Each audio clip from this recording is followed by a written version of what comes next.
alkaa tieto- ja viestintätekniikan ammattitutkintokoulutus huhtikuun lopulla. Minäpäs haen siihen, haku on näköjään Kylman kautta.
Aikuisopisto Pappinen.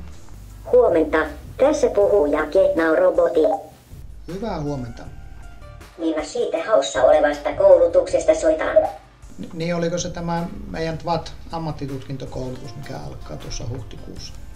Niin se tieto- ja viestintätekniikan ammattitutkintoon valmistava koulutus. Joo. Mitäpäs lisää tietoa sinä haluaisit tietää? Sitä minä vaan, että mitä se koulutus minulta vaatii. Ne perusasiat on se alan työpaikka tai työssäoppimispaikka, eli tutkinnon suorittaminenhan se lähinnä sen vaatii. Eli alan työpaikka tai harjoittelupaikka olisi hyvä olla tutkinnon suoritusta varten ja vaatii innokasta omatoimista otetta. Totta kai kun näin vähän on näitä lähi-iltoja, että 2 iltaa vaan viikossa, niin semmoinen omatoiminen opiskelu ja ote on hyvästä. Oliko sulla muuta? Oliko nämä maksut selvät? Siis tutkintomaksu on 58 € ja opiskelumaksu 300 €.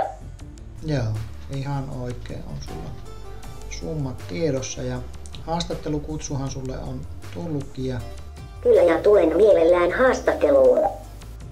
Kiitos ja hei hei. kiitoksia sulle ja palataan asiaan. Hyvää huomenta.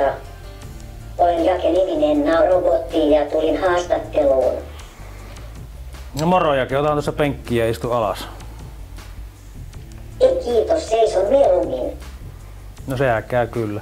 Me luin tuosta aikaisemmin sinun meille laittamaan hakemuksesta. Sulla näyttää olevan aika kivasti harrastus- ja työtä.